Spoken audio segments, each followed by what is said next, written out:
Alors Jean-Pierre, je vais te poser une question déconcertante. Est-ce que tu es de Castel-Sarrazin? Non, pas de Castel-Sarrazin. C'est pas comme Pierre Perret alors? Non. Bon. Je suis de Montpellier. Tu es d'acquis? Je suis de Montpellier, oui. Et alors, tu as démarré maintenant, bon, on est à Agnan, donc tu es vigneron à Agnan. Et comment tu es abouti là, puisque tu es passé par Castel-Sarrazin? Et oui, et moi je suis né à Montpellier, Isabelle aussi. Nous avons fait nos études à Montpellier et j'ai travaillé dans l'industrie alimentaire pendant 17 ans. J'étais dans 2 boîtes, les biscuits Belin, Balzen et les gâteaux Belin.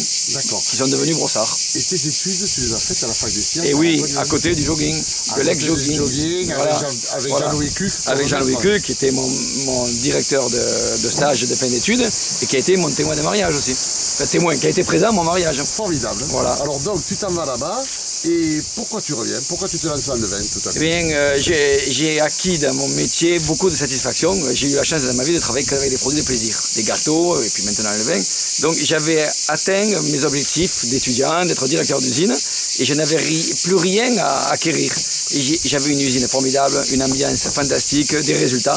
Donc j'avais pas trop envie de progresser dans la hiérarchie ni d'être ambitieux pour monter dans les directions. Donc j'ai voulu refaire quelque chose qui était plus proche de notre ambition personnelle, de revenir dans notre pays natal, vers nos racines. Voilà. Comment ça se passe? C'est en quelle année? En 98. En 98. Fait, au niveau de l'usine, il y a eu des changements d'actionnaires. Et on me demandait des objectifs qui étaient contre ma philosophie personnelle et qui n'étaient, à mon avis, pas dans le sens de la bonne marche de l'usine. Donc on n'est pas d'accord avec la hiérarchie, on négocie, on s'en va. Et ça s'est passé très bien avec mes supérieurs, qui sont devenus toujours mes amis et mes clients, donc ce qui est intéressant. Et donc j'ai voulu refaire un métier qui était proche de notre pays natal.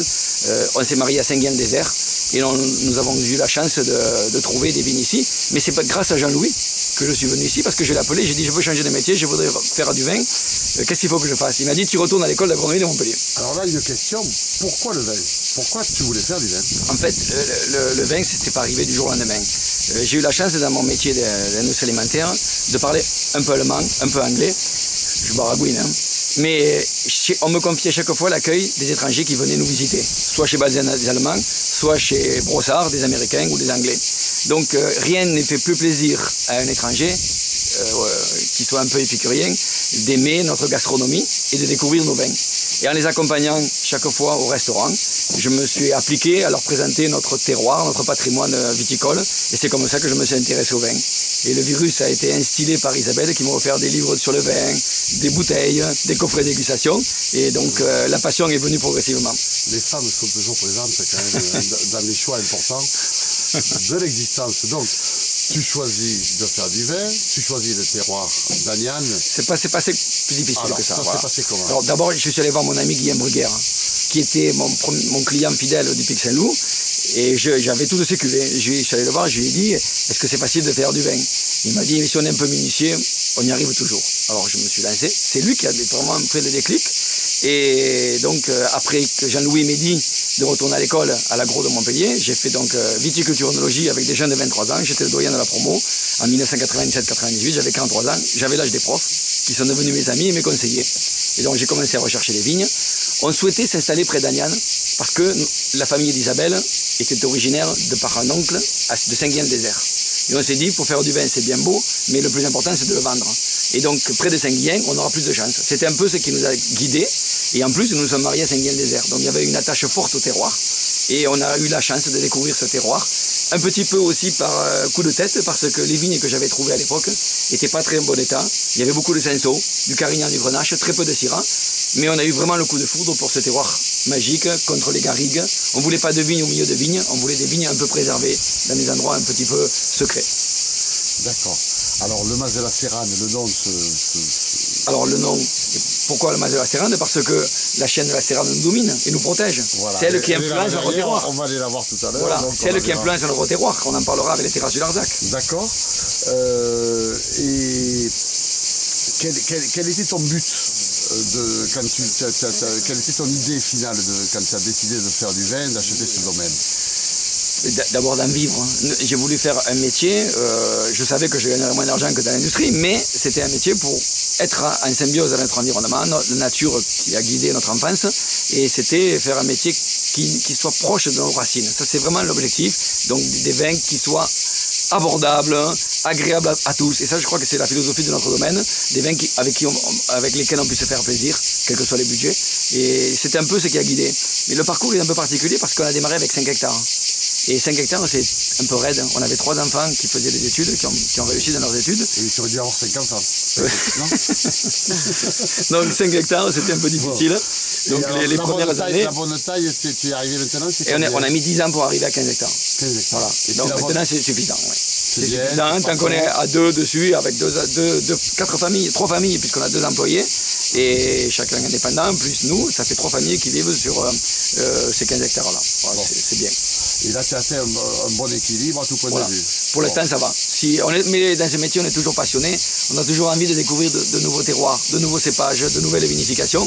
Et donc, on n'est jamais satisfait, ni jamais assouvi de ce qu'on peut faire. Sans être flagorneur et proflateur, on peut dire quand même également que tu as atteint une bonne renommée, que tu as une gamme quand même qui est presque une des plus équilibrées de tous les domaines, avec des bons petits vins et puis des grandes cuvées, du blanc, du rosé, enfin voilà, je crois que qu'est-ce que tu voudrais atteindre maintenant? Quel est un petit peu ton rêve?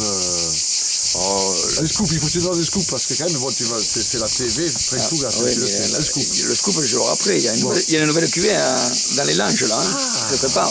D'accord. Mais non, il y avait un objectif fort aussi, c'est que comme j'ai rêvé aussi de m'installer au Pic Saint-Loup, mais les vignes étaient très chères à l'époque. Donc, par rapport au budget que je voulais mettre, que je pouvais mettre, je n'ai pas pu.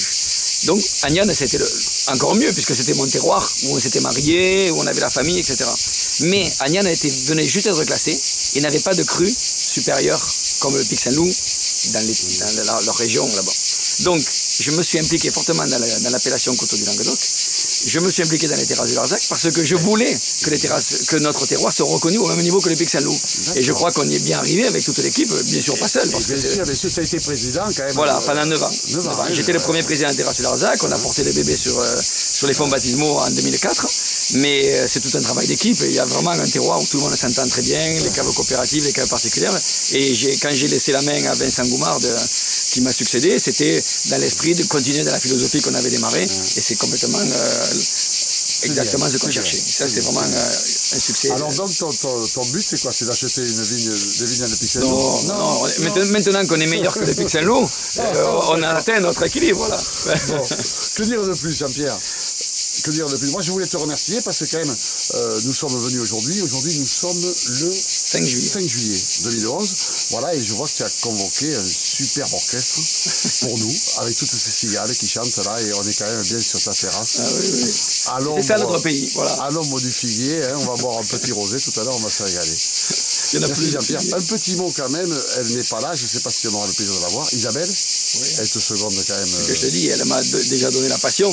Et par rapport au travail qu'on a fait pour arriver à ce que nous sommes aujourd'hui, sans elle, on n'y serait pas arrivé. C'est un travail de couple, d'entraide, parce que c'est un métier très dur. Les premières années sont vraiment extrêmement difficiles. Oui, puis elle est à la fois très présente, très discrète. Et ça, c'est quand même, voilà. Souvent, c'est elle qui nous livre. Oui, elle est partie livrer, elle est partie chercher des capsules. Donc, allez, sans elle, merci beaucoup Isabelle, et j'espère qu'on te verra tout à l'heure.